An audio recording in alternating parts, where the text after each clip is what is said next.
gracias por acompañarnos. Como siempre es un placer tenerte en Buenos Días. El gusto es mío estar contigo y tu audiencia y lo sabes. Además, tenía días sin verte, chica. Sí, bueno, yo te veo todos los días porque siempre estás muy activa en tus redes sociales, así que estoy pendiente Faranduleando. de ese trabajo que estás realizando tan maravilloso.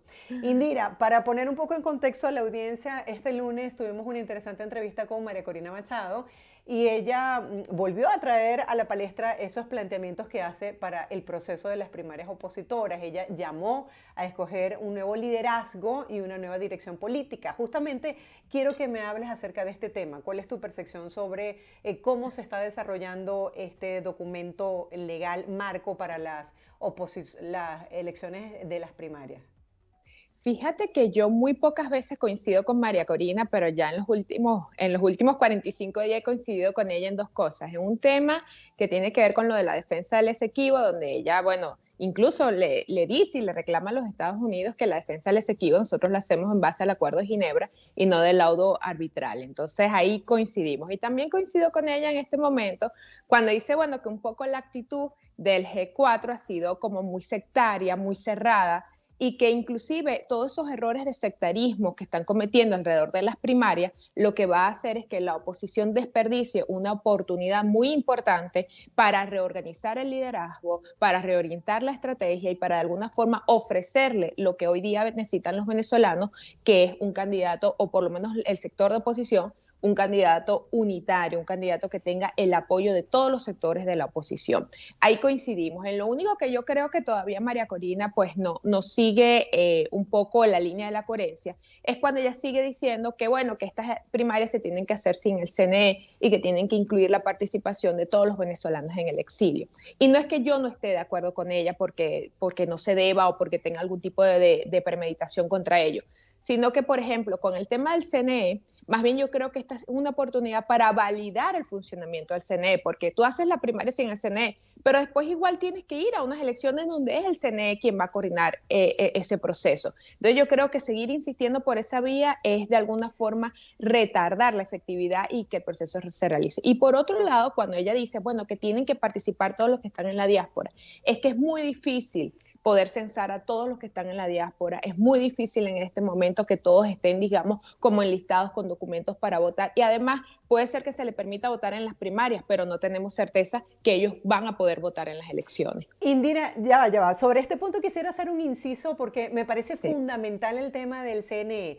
Hay una división de opiniones dentro de la oposición. Unos aseguran que hay que validar al CNE y transmitir esa confianza en los electores venezolanos porque es el único medio que existe reconocido Hasta para hoy sí. desarrollar estas elecciones. Y por el otro lado, hay quienes piensan que hay que hablar justamente de esos procesos dudosos donde no ha existido transparencia por parte del CNE. Entonces, ¿la propuesta de María Corina es una utopía imposible de alcanzar o de alguna Sí. manera se está ejerciendo presión para buscar un plan B?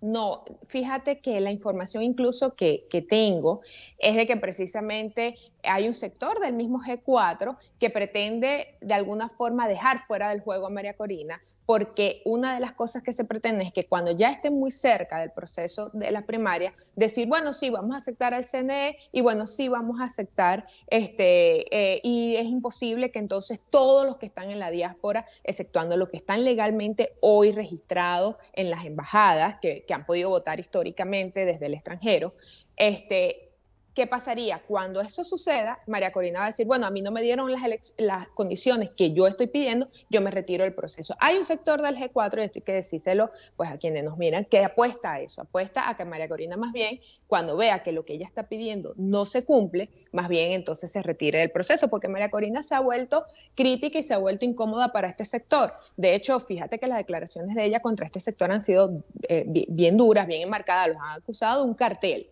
Entonces ellos de alguna forma no están tampoco tan felices ni tan interesados de que ella participe en el proceso. O sea que María Corina es una piedra en el zapato para el G4.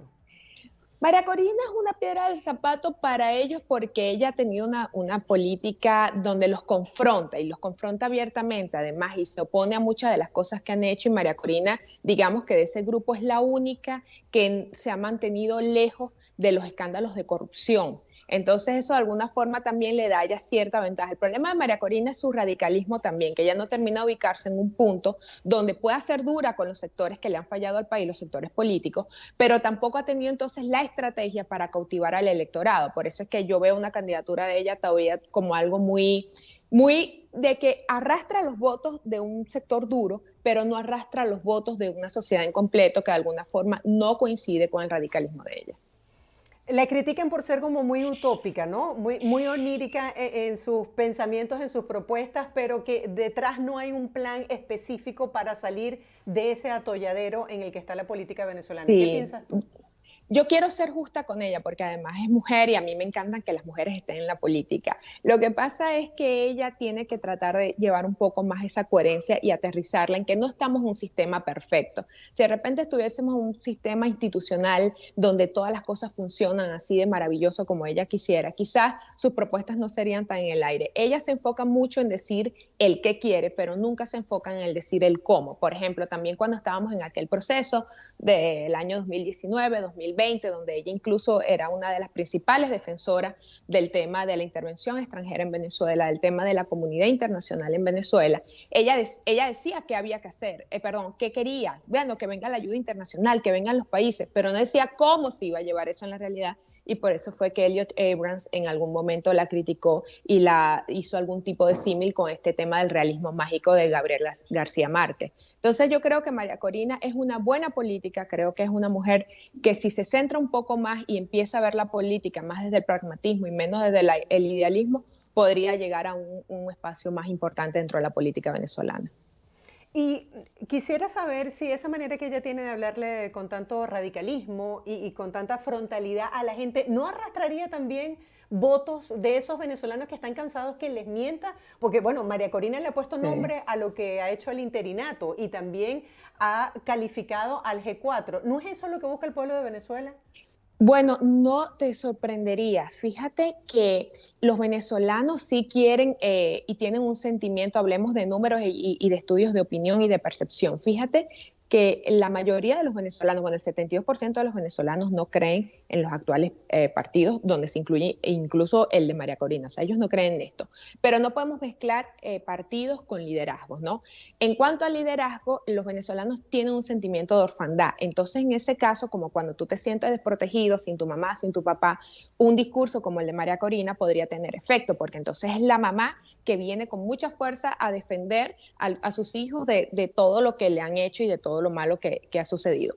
Pero también, en contraposición, un alto porcentaje de los venezolanos rechaza la confrontación, están cansados de la hostilidad, están cansados del dime y direte, porque además entienden o creen que no sirve de mucho este tema de la confrontación y de levantar el tono en el mensaje, porque en la práctica, en la realidad, no sucede nada. Entonces dice, bueno, es como que nos peleamos, pero nada pasa. Y la gente también se ha cansado un poco de eso. Entonces yo creo que más bien hoy te estoy hablando del punto de vista del marketing político y como si estuviera haciendo una asesoría para los políticos, les diría que lo que la gente está esperando es sí, orden y firmeza, pero también está esperando ese mensaje de conciliación, porque los venezolanos después de 23 años de esta lucha de la oposición para tratar de sacar al chavismo, están cansados de este tipo de lenguaje, están cansados de la intolerancia, están cansados del odio. Te recuerdo algo, Marjorie, y hay que recordárselo a la audiencia. Venezuela no es las redes sociales, Venezuela no es Twitter, donde incluso hasta yo soy víctima muchas veces de esos ataques en las redes sociales.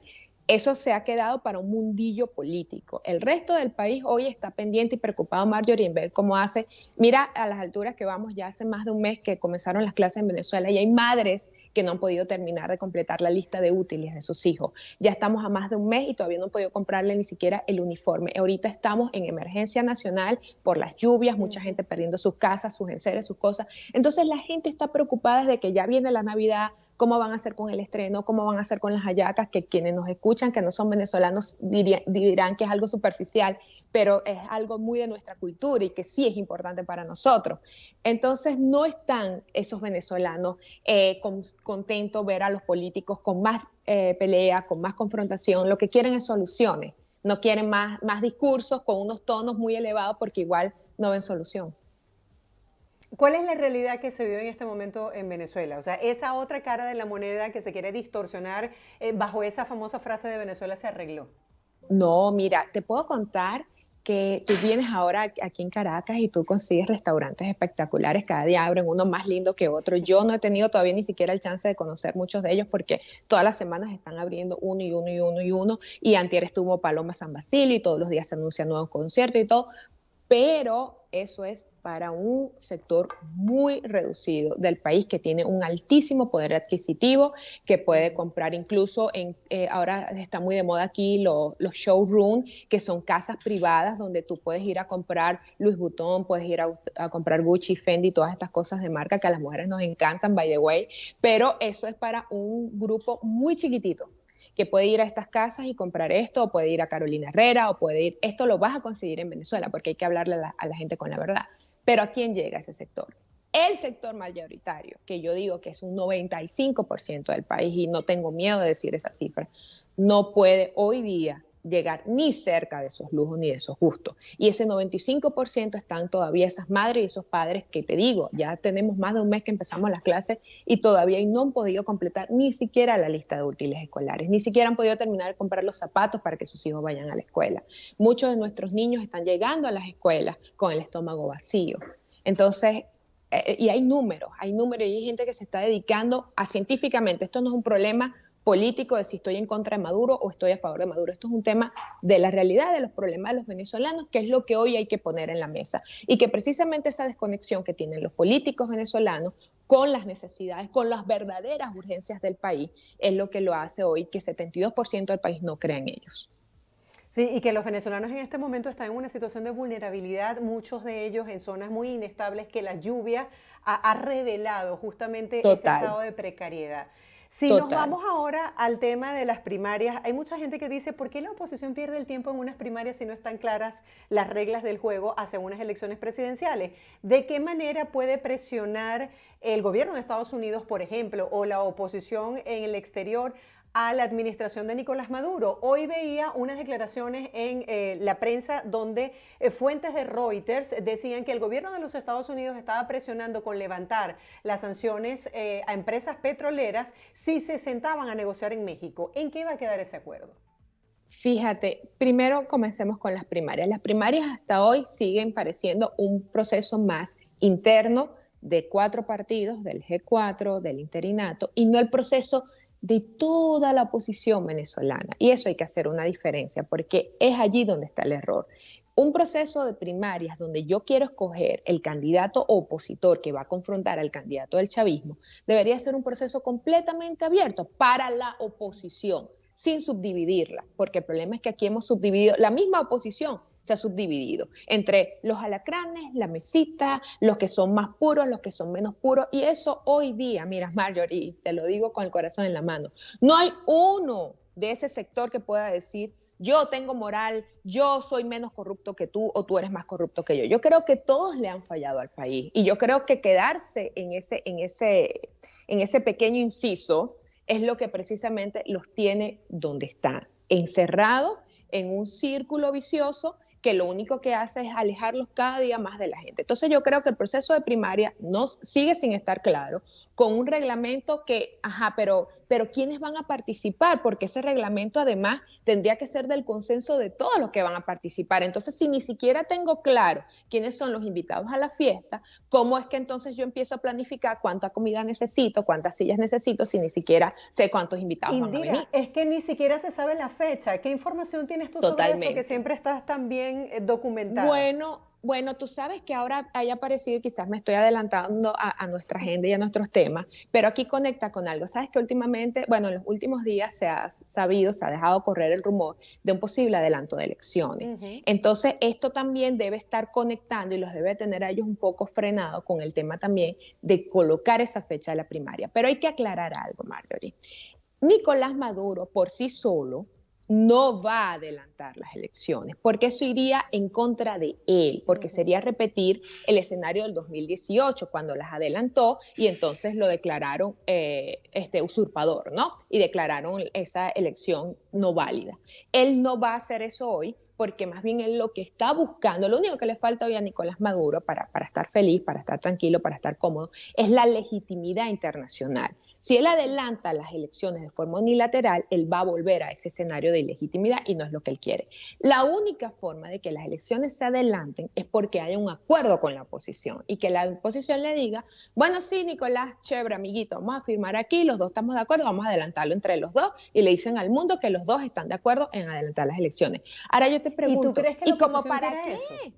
Bueno, ellos lo están incluso dejando ver en su tema de sus conversaciones internas. Y te digo más, la oposición recuerda que una de las cosas que ha estado pidiendo desde el 2019 es adelanto de elecciones, adelanto de elecciones. Pero hoy día, si tú le preguntas a Indira Urbaneja, yo lo que diría es que eso es llevar a la oposición más rápido al matadero, porque el PSUV, que lo he dicho aquí en este programa y lo he dicho en mis redes sociales, desde enero, desde que comenzó el año, ellos empezaron a engrasar su maquinaria, han hecho su panorama, su panorámica, perdón, ellos ya saben dónde están bien, dónde están mal, han hecho las elecciones de sus jefes de calle, de sus VC, están contabilizados, ellos pueden hacer las elecciones hoy y la ganarían con total y absoluta tranquilidad frente a una posición que cada día está más dividida, más fracturada, más sin estrategia y sin rumbo. Entonces, la pregunta más bien te la hago yo a ti, se la hacemos a los televidentes. ¿A quién le convendría realmente hoy un adelanto de elecciones? ¿A quién? Indira, por cierto, la plataforma Unitaria emitió el día de ayer un comunicado en el que señaló que se reunió con la subsecretaria de Estado de Estados Unidos, Wendy Sí. Sherman, para fortalecer el proceso de negociación. ¿Cuál es tu lectura de este anuncio a través de este comunicado? Mira, yo creo que la plataforma unitaria sigue, no hay incentivos hoy día para poner una presión sobre Maduro para volver a la mesa. Su único incentivo sigue siendo en todo caso las sanciones, el tema petrolero, porque lo único que puede ayudar a Venezuela a empezar a honrar sus compromisos y a salir de la debacle económica en la que estamos, más allá del Venezuela se arregló, es la reactivación de su industria petrolera. Y eso pasa por volver a los acuerdos de Chevron y por flexibilizar sanciones en materia petrolera. Sí. Entonces, ese es el único incentivo de Maduro. Fuera de eso, la plataforma unitaria que busca con estas reuniones en los Estados Unidos, que busca con este concierto internacional, que sea precisamente eso los incentivos para que Maduro vuelva a la mesa.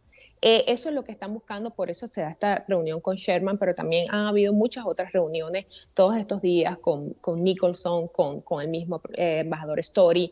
O sea, la plataforma unitaria entiende que es la comunidad internacional, que es los Estados Unidos principalmente, lo único que tiene hoy día la oportunidad de ponerle el cascabel al gato. Es el único que puede realmente ejercer una mediana presión sobre Nicolás Maduro, porque la plataforma sola como tal, la oposición sola como tal, no tiene el poder de decirle a Maduro, mira, o nos sentamos o nos sentamos. Eso no existe hoy. Por eso es que buscan mucho el apoyo del gobierno norteamericano y es lo único que te digo, es lo único que en cualquier momento puede terminar de funcionar. Se ha hablado de la reactivación después de este intercambio de presos que hubo, se ha hablado de de volver a México. Lo que no sabemos o lo que no tengo claro según mis fuentes es si vuelven a México como tal, sentándose en México físicamente, literalmente, o si lo que hacen es rescatar el mecanismo y lo empiezan a hacer en Venezuela o bajo otro formato. Eso es lo que todavía no está claro, pero sin duda alguna a Nicolás Maduro le va a convenir volver a México, pero cuando vea realmente una posición firme y comprometida de parte de los Estados Unidos con el tema de las sanciones. ¿Cómo ves tú la posición del gobierno de los Estados Unidos versus a ese apoyo que espera el pueblo de Venezuela de elecciones libres y transparentes, tomando en cuenta que se ha hablado de que a partir del próximo año, de enero del próximo año, dejarán de reconocer el interinato? Posiblemente, eso se maneja a tono de rumor, de fuentes. Quería saber qué piensan tus fuentes y qué piensas tú sobre esta situación.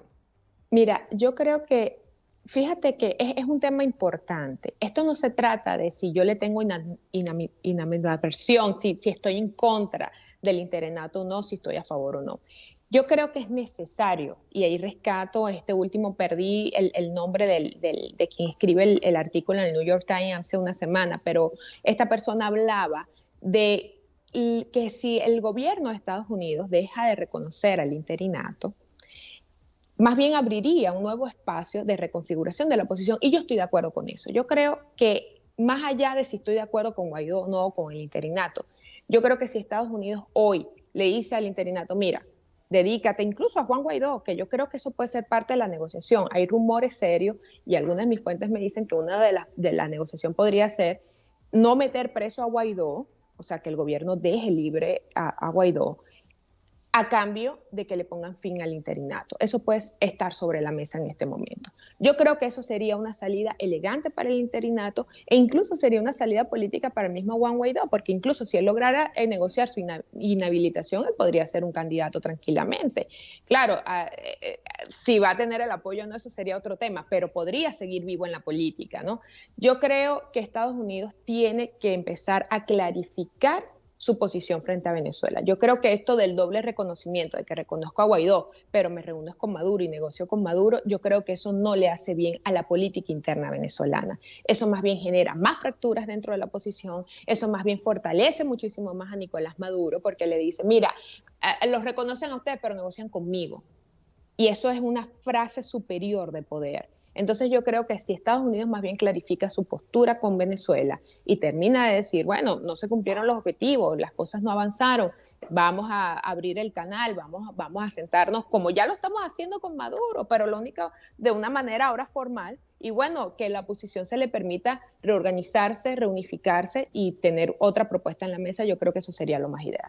Si tienes la oportunidad de pronosticar de alguna manera esa relación entre el gobierno de los Estados Unidos y la administración de Nicolás Maduro, ¿qué pudieses decir? Porque no sabemos cómo funcionan los tiempos en la diplomacia y en la política. Es decir, Estados Unidos impone condiciones para llevar a una mesa de diálogo, pero sigue pasando el tiempo y no se ve la disposición de entablar este diálogo. Mira, yo creo en el pragmatismo norteamericano y tenemos una guerra en Rusia y Ucrania que no sabemos hasta dónde va a llegar, una Europa al punto de una recesión económica y todos los pronósticos hablan de una gran recesión económica para el 2023, un mundo todavía con grandes amenazas, un mundo todavía vulnerable, donde Estados Unidos lo que más le conviene es reacomodar su relación con la región. Entonces, en este caso, si quieres un pronóstico, yo creo que estos señores van a terminar sentados en una mesa, yo no sé si en Camp Davis, yo no sé si aquí en Caracas o en Bogotá o en el bosque de Chapultepec, allá en México, pero yo creo que van a terminar el gobierno de Estados Unidos, el gobierno de Nicolás Maduro, sin duda alguna, sentándose en una mesa en cualquier momento, porque es un tema de intereses, no es un tema de lo que se quiere o lo que no se quiera, pero además es que no podríamos ni siquiera criticar a Estados Unidos. Es decir, yo no podría decir, bueno, nos abandonaste después que nos dijiste que ibas a luchar con nosotros por la libertad, por la democracia, nos abandonaste. No, porque es que los aliados de los Estados Unidos en Venezuela, que es el G4, el interinato, fallaron. Entonces ya hoy Estados Unidos tampoco es que tiene grandes aliados aquí para avanzar en una lucha del cambio político. Entonces a Estados Unidos lo que le queda más bien es abrir el compás para ver si aparecen nuevos actores que puedan llevarnos a un proceso de negociación, un proceso de apertura, porque ¿cuál es el problema?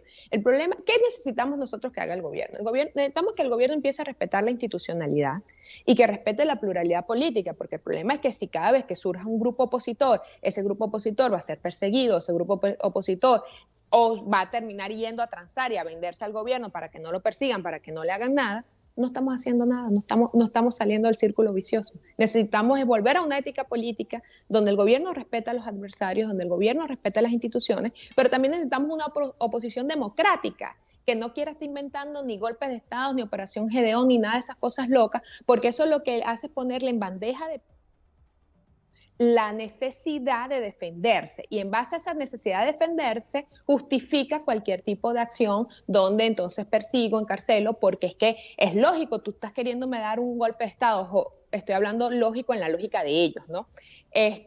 Si tú más bien eres una oposición democrática que te dedicas a construir una base sólida, a trabajar con la gente, a identificarte con las necesidades de la gente, aquí hay gente todavía que protesta por sus salarios, por sus pensiones, por su precariedad de vida, el escenario cambia. Ahora, si tú eres una oposición que lo que te dedicas es a que quieres que él venga a la comunidad internacional a hacerte el trabajo de sacar a Maduro en pijama, esposado y que den un golpe de Estado, esa oposición siempre va a encontrar en el gobierno un golpe fuerte y una respuesta. Entonces, necesitamos un equilibrio de los dos lados. Necesitamos que se redemocraticen ambos polos y que entiendan que el juego es político y que el juego es institucional.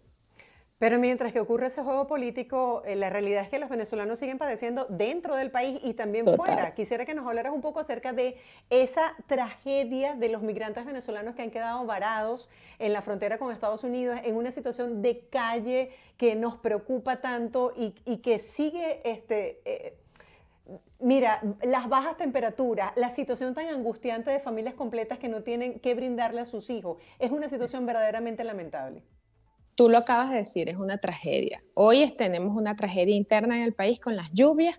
Todo, mira, anoche las imágenes de los Altos Mirandinos, vi cómo se desplomaban unas casas en el 23 de enero, o sea, tenemos una emergencia en Venezuela, pero la emergencia que tiene nuestra gente afuera, que hoy está en un limbo, que están varadas entre México y Colombia, en ese corredor centroamericano para ver cómo hacen ahora para retornarse, hacia dónde se quedan, hacia dónde se van. En más, revisando noticias, sabemos que incluso los que están varados en Panamá no es que están retornando a Venezuela de gratis, tienen que pagar un boleto que vale $280 para personas que quizás no tienen ni siquiera un solo dólar porque lo perdieron en el proceso, en el camino de tratar de No, llegar a Estados Unidos. Indira, y ayer estaban denunciando que subió hasta 500 porque no hay manera de ejercer controles porque ellos dicen que esto responde al tema de la oferta y la demanda. Correcto, o sea, fíjate que ni siquiera está siendo tratado como un tema humanitario y esto tiene que Ujú. ser un llamado de humanidad y de alerta tanto al gobierno de Venezuela, al gobierno de Panamá, al gobierno de los Estados Unidos, pero también a la ONU. ONU tiene que intervenir en esto. En la oficina del Alto Comisionado para los Refugiados, para los migrantes que tienen este tipo de casos, deberían de intervenir porque entonces, ¿qué estamos hablando? De cómo entonces también el capital toma más fuerza y tradea y comercia con la necesidad y la tragedia de la gente, porque está bien que tengas que pagar el costo mínimo, pero mira lo que tú me estás diciendo, un tiquete que empezó en $200, que ya va a 500 porque es la oferta y la demanda, pero la oferta y la demanda ¿de quién? De una gente que lo perdió todo, de una gente que está varada en el limbo, de una gente que está en una situación humanitaria precaria, y el que no tiene para el tiquete, ¿cómo va a hacer? Se va a devolver otra vez por el Darién. O sea, la situación es nefasta, es terrible y yo me preocupo porque no veo realmente, así como la plataforma unitaria estaba ayer hablando con Wendy Sherman, estaban hablando y dijeron, bueno, le comentamos sobre nuestra situación precaria. No vale, no le comentes nada, así como toda la gente salió a pedir ayuda para venir a sacar a Maduro, para que viniera la comunidad internacional, deberían estar pidiendo ayuda de una forma enfática para darle solución a nuestra gente que está allí. Y ahí es un poco donde yo sí me molesto y dejo de actuar como analista y paso a ser una venezolana más, a reclamarle a la clase política. Bueno, pero hay cosas que entonces sí son importantes y otras que no. ¿Cómo fueron trasladados en el intercambio de presos los sobrinos de Cilia y los norteamericanos que se fueron a Estados Unidos? Ellos pasaron las mismas necesidades que está pasando nuestra gente hoy. Entonces pareciera que se negocian unas cosas y otras cosas no, parecen que unas cosas son más importantes que otras. Es donde yo digo, realmente nuestra clase política sigue fracasando, porque con la misma energía que pedían intervención extranjera para el país, con la misma energía que pedían que Estados Unidos enviara sus marines para acá para sacar a Nicolás Maduro, deberían de estar pidiendo que los marines vayan a Panamá, pongan un vuelo allí, que el Estados Unidos nos done, que nos preste unos aviones para traernos a nuestra gente.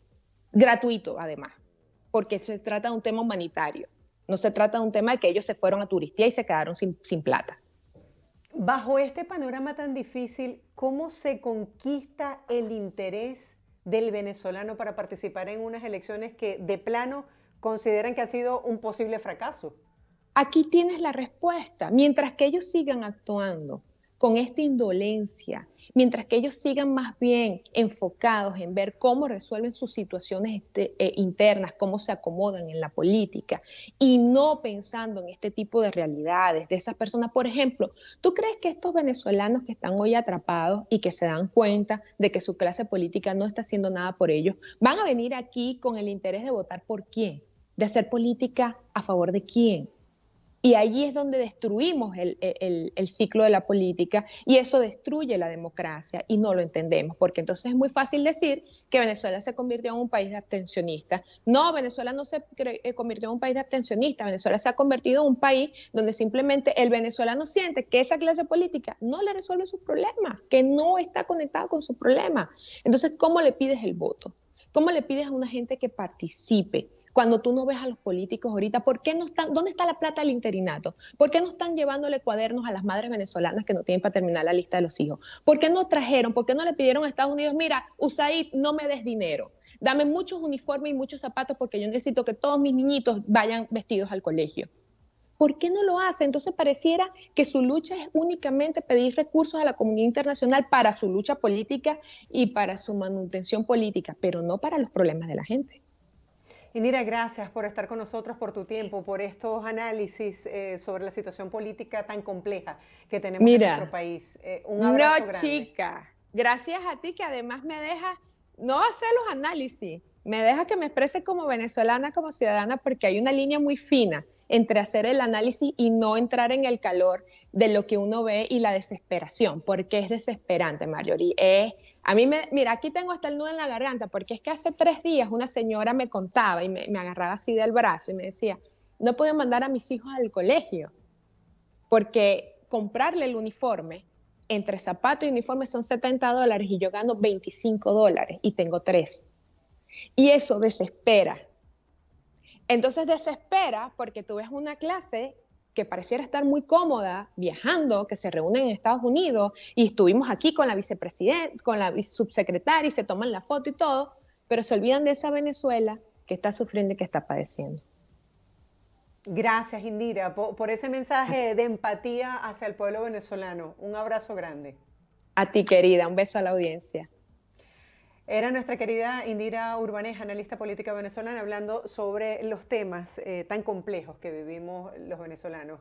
Nosotros nos despedimos por el día de hoy y los dejamos con estas imágenes que tienen que ver con el activismo estético. Dicen que por medio del activismo estético se está resaltando el medio ambiente. Dicen que llegó para instalarse ya en Roma una muestra que exhibe estas obras de 26 artistas internacionales, entre ellos de España, Brasil, México, Cuba, Colombia o República Dominicana, las cuales plasman una lucha estética a través de medios propios del arte. Hotspot, Cuidando un mundo en llamas, es el nombre de esta exposición que los visitantes pueden disfrutar en la Galería Nacional de Arte Moderno y Contemporáneo de Roma, en honor a la obra homónima de Mona Hatton, también incluida en la muestra, que se compone de trabajos artísticos que pretenden hacer reflexionar y además concienciar sobre la complejidad de las catástrofes medioambientales. Con estas imágenes artísticas desde Roma, Italia, nos despedimos por el día de hoy y les esperamos este miércoles en una nueva edición de Buenos Días.